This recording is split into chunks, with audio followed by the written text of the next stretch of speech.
Okay, so in the Gospel of Matthew, we read Jesus' disciple Peter coming to him and asking if someone repeatedly wrongs him, how often should he forgive? Peter inquires if it's necessary to do so up to 7 times. Jesus' response is not 7, but 70 times 7. And if we do the math, that's rather a lot.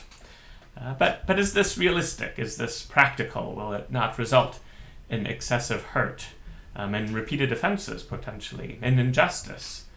Can such an approach really bring healing and reconciliation? Does forgiveness really work? Does it really help?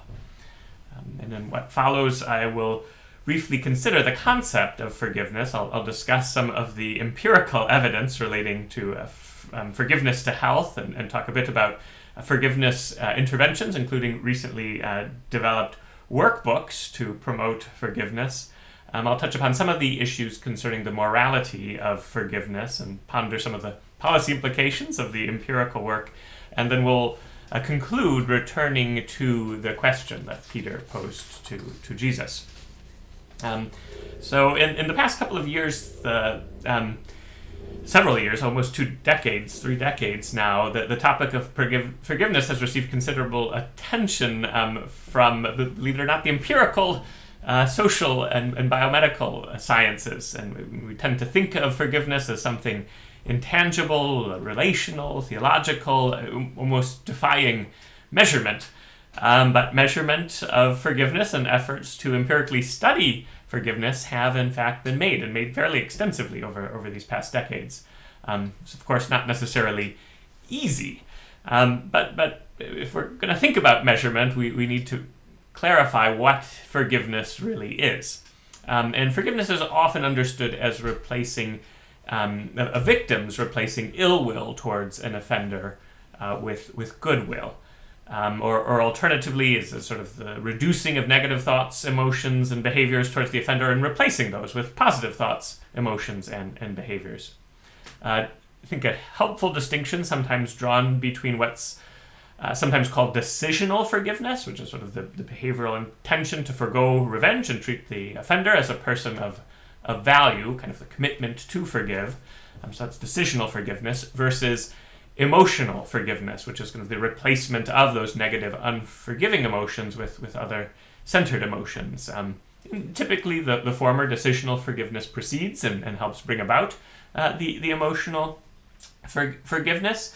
So, for example, someone forgiving someone who's maybe insulted you might involve replacing a desire that they lose their job with a desire instead that person change or reform. So that would be decisional forgiveness. But even with such decisional forgiveness, the anger towards the person might still persist, and the letting go of that anger is what's emotional forgiveness, and that can certainly take some time.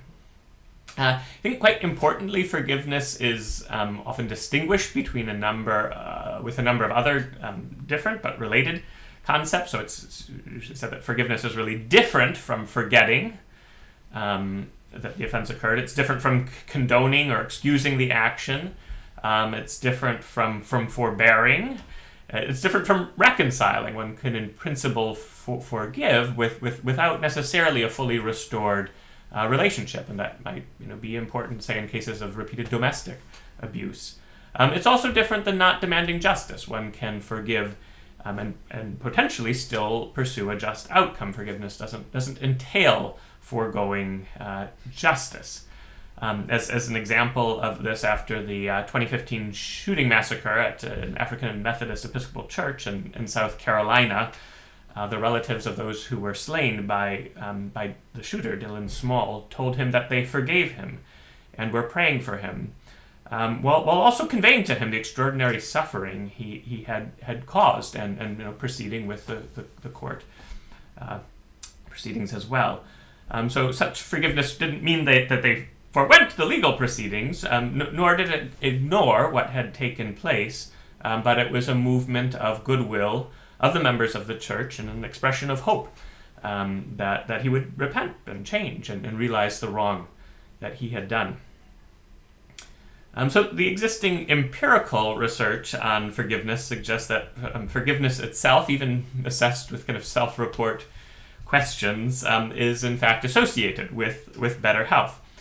Recent review indicated that forgiveness is associated with a wide range of health and well-being outcomes, and this has involved kind of both observational studies using longitudinal data over time, and as I'll discuss a little bit later, also randomized trials of forgiveness interventions. And I think these evidence combined really suggests that it's not just an association, but that at least some of the association really is causal, that forgiveness empowers better health and well-being.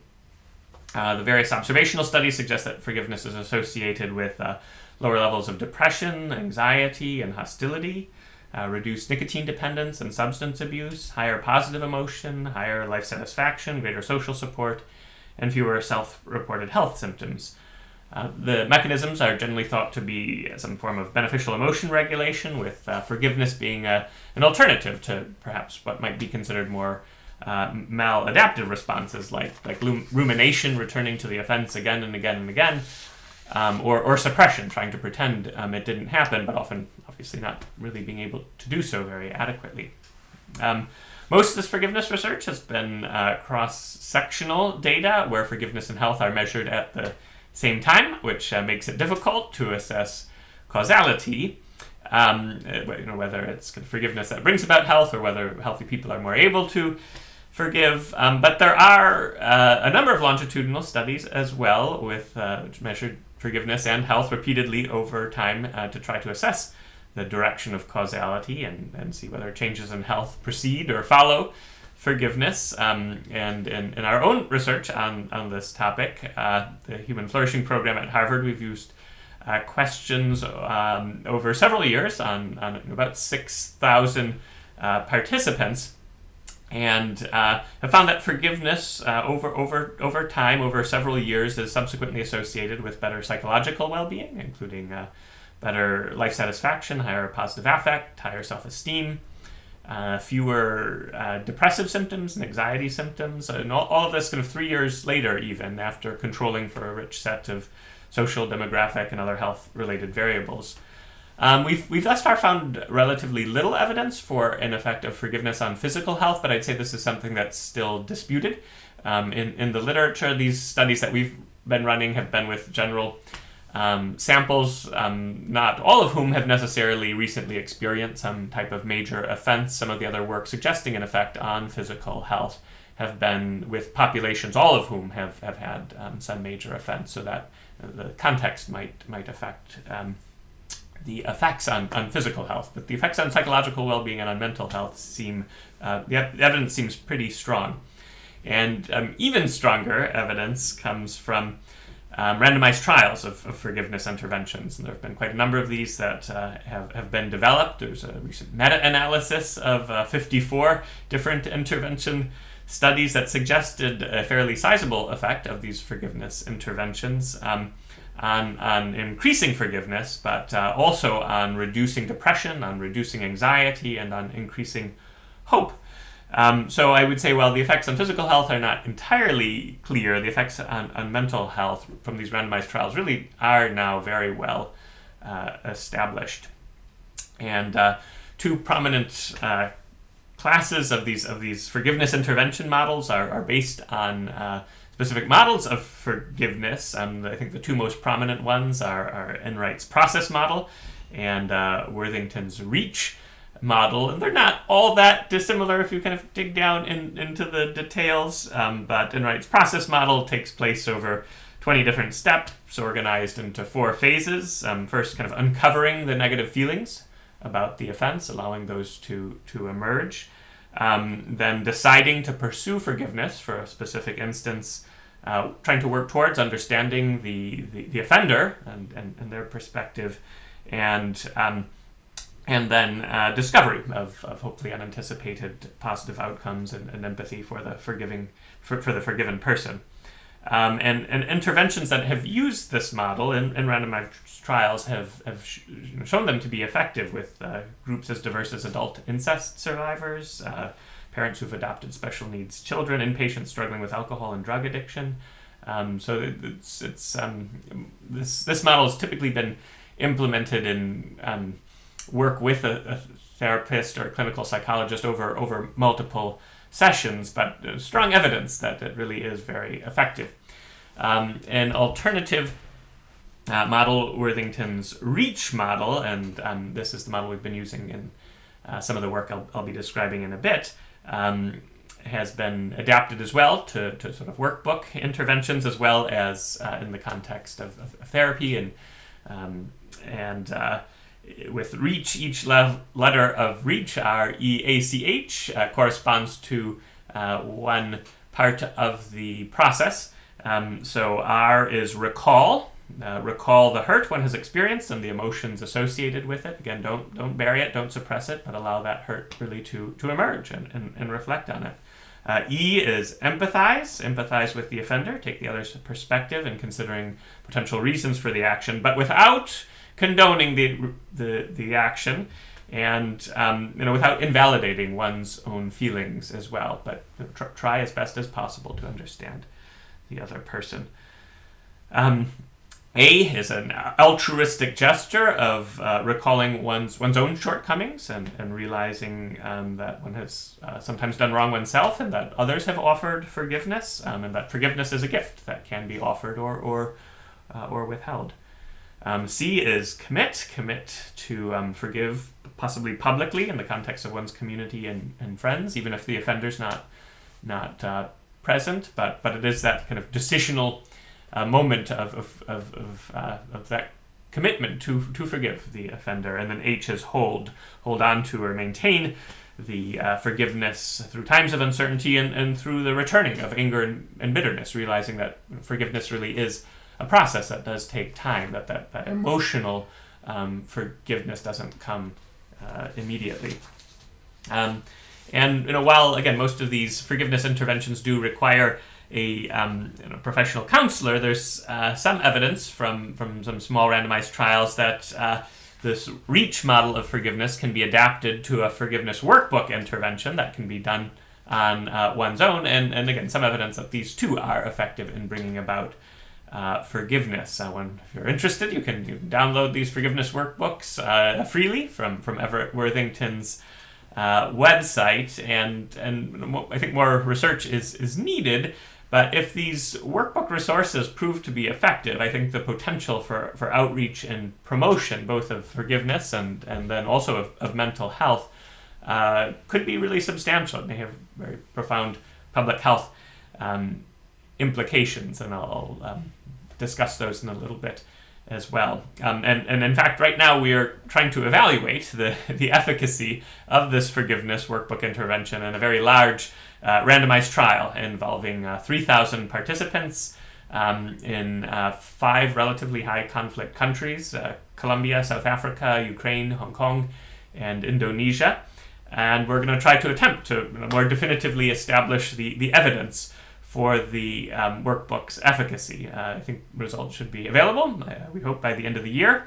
And we very much hope that this study will draw attention of the medical and public health community and professionals to this topic.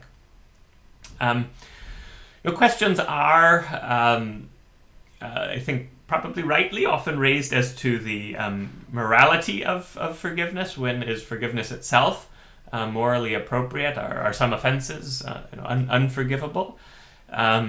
And again, in considering this question, I think it's important to keep in mind those distinctions between forgiveness and condoning or reconciling or forgetting or forbearing or justifying or not demanding justice or excusing. All those things are different from forgiveness. One can, again, desire the good of the offender, which is forgiveness, the replacing of ill will with goodwill. One can do that without excusing the action, without forgetting the wrongful action. One can forgive while still pursuing a just outcome as well. As another example, in 2016, there's a 20-year-old boy who, while drunk, vandalized a mosque in Fort Smith, Arkansas. And he subsequently asked for and received mercy and forgiveness from the mosque members. His actions weren't justified or excused, but the mosque members made clear that they forgave him and did not want to ruin his life. In this case, The mosque members, in fact, asked for a more lenient sentence, but the case was, arguably rightly treated as a felony and as an offense of bigotry by the courts. So again, with these distinctions in mind, that forgiveness is distinct from forgetting or excusing or not pursuing justice, arguments have been put forward, for example, by the philosopher Margaret Holmgren, that provided the victim doesn't deny the wrong that was done and the implications of this or feelings about it, forgiveness, understood as the replacement of ill will towards the offender with goodwill, can always take place. And that, provided these conditions are met, forgiveness really is always morally appropriate and can occur regardless of whether the wrongdoer repents or asks for forgiveness or not. Again, forgiveness is different from reconciliation. Again, many theological and moral understandings of social relationships and of character, forgiveness is also considered, and this would certainly be the case within the Christian tradition as well, as a good in and of itself. It's a form of love or goodwill towards another person, in this case towards the offender. So again, provided that denial of the wrongdoing and feelings associated with it are avoided, forgiveness really does allow for retaining self-respect. It also respects the wrongdoer as a moral agent who has failed. The perpetrator's perspective, even if confused, is acknowledged without the victim necessarily having to feel responsible for changing the offender's perspective. So forgiveness done in this way can free the victim from the past. Doesn't make the victim dependent in any way on the wrongdoer or the wrongdoer's deciding to change. And that further, forgiveness promotes love and compassion and acceptance, harmony in social relationships. Again, seems to have been the case with the Fort Smith community and the vandalism incident. So I think such genuine forgiveness really does respect morality, because it acknowledges the wrong. It sort of separates the sin from the sinner. It gives the wrongdoer space to change. And so I think because of these things, one can argue that forgiveness is not only compatible with respect for oneself and with morality and with the wrongdoer as a moral agent, but may in fact be required by these things. And I'll discuss the potential implications of this as well in a little bit later as we think about kind of forgiveness at the population level. And I do think care, again, has to be taken not to confuse forgiveness necessarily with a restored relationship. And this, I think, can be particularly problematic in contexts which, if forgiveness was to be confused with a restored relationship, it could facilitate, for example, dynamics of repeated intimate partner violence. I think it's very important to protect against those settings. But I think in other less problematic settings, forgiveness can help facilitate a restored relationship, and again, forgiveness with or without reconciliation, can sometimes be difficult to achieve. There are many people who want to forgive and really struggle doing so, and I think in these situations, these forgiveness interventions really can be quite helpful. So turning to potential policy implications, if it really is the case that forgiveness is strongly related to mental health and possibly physical health as well, and if, as I think is also the case, the experience of being wronged is common, and if these do-it-yourself forgiveness workbook interventions are available and effective, then I think one can make a fairly compelling case that forgiveness is a public health issue. To not address forgiveness is to leave many people in resentment and negative feelings and rumination on the past, and also in poorer health. If forgiveness, provided, again, it's carried out in an appropriate manner, is always morally permissible, and perhaps from some standpoints at least, and I think from a Christian standpoint as well, even morally required, then I think large-scale efforts to promote forgiveness may be reasonable, important, and powerful. I think the evidence does strongly suggest that forgiveness promotes at least mental health. And again, and additionally, in many theological and moral understandings, forgiveness further promotes health in the broader sense of the wholeness of the person. It promotes growth in character and spiritual well-being, and in restoration, when it's appropriate, of relationships. With regard to promoting forgiveness, I think the research provides evidence that forgiveness can be facilitated at the individual level or couple level or group level by these various forgiveness interventions. I think these could be used more frequently. Again, I think if these large-scale randomized trials that we're trying to run to establish the efficacy of the forgiveness interventions are effective, it would really allow tremendous potential for dissemination of these workbook interventions. And so might give thought to what might be possible with regard to use of these interventions and trying to scale them to cultivate forgiveness on sort of national and even international scales. I think from a societal perspective, we often, within public health, assess public health impact of something as a function of two things. First, how common it is, how prevalent it is, and then secondly, the size of its effects. And something that's both common and has large effects on the outcomes that we care about is going to shape population health. And so I think forgiveness, from this perspective, really does have the potential to shape population health.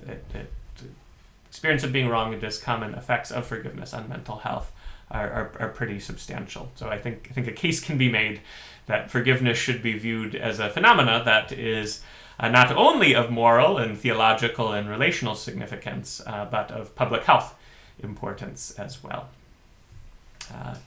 But what of Peter's question? This approach to forgiveness may seem fine and good for a single offense, but what about 7 or 70 times 7? Is this realistic? And as I've reflected on this question and upon my own relationships and principally upon my own marriage, I've come increasingly to appreciate the importance of a forgiving disposition. While I do tend to think that my wife and I have a reasonably good marriage, we do not. It's not all that infrequent that we will upset each other over some matter or another. One of us will make a comment that's hurtful to the other, or one of us might not notice some occasion where the other needs help, or one of us might not feel adequately listened to or understood, or one of us might forget what we're supposed to do, or perhaps pretend not to notice something with the children in the hopes that the other person will take care of it. I mean, the possibilities for upsetting the other are quite numerous. And I think each individual incident may seem relatively trivial, but over time they add up and they can cause tension, sometimes a lot of tension. We regularly discuss how we can each improve and do better. But I think that alone is not enough. One needs to address the past hurts and wrongs and mistakes. I think one needs forgiveness. We need the forgiveness of one another. I think without that forgiveness, without that replacing of ill will with goodwill, and doing that again and again, without that, the ill will accumulates. I think it can destroy relationships, even otherwise very good relationships.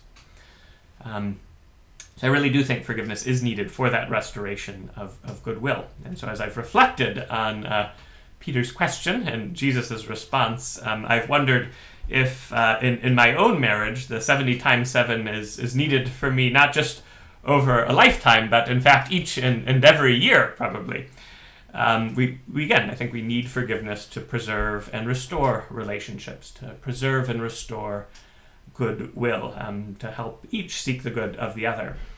And I really do think similar patterns play out in many, perhaps even most, close relationships, whether we are fully aware of it or not. I also think that forgiveness, regular forgiveness, that disposition towards forgiveness, is a needed balm, not just in our relationships, but for our society as well. At times, such as I think the one we're living in at present, in which political, social, racial divisions and tensions seem to increasingly polarize us and sharpen, which kind of hateful messages can often go viral through social media. in which kind of consensus seems ever more elusive. We have to find ways of seeking the good together, and of seeking the good of each other. I think there will inevitably be those around us with whom we do strongly disagree, and sometimes disagree on important matters. There will always be those around us who hurt us and offend us and are opposed to us.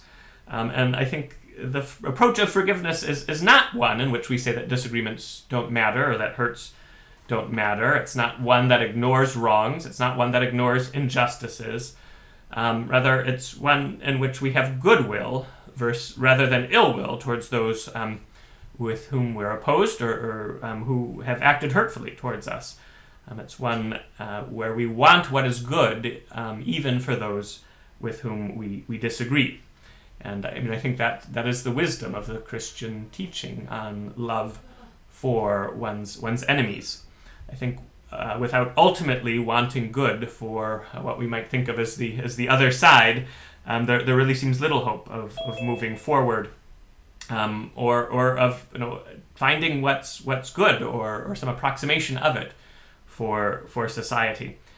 So I think forgiveness is a very much needed practice for our time, for the time we're living in now. It is, again, it's a reorientation of our will towards seeking good for all around us.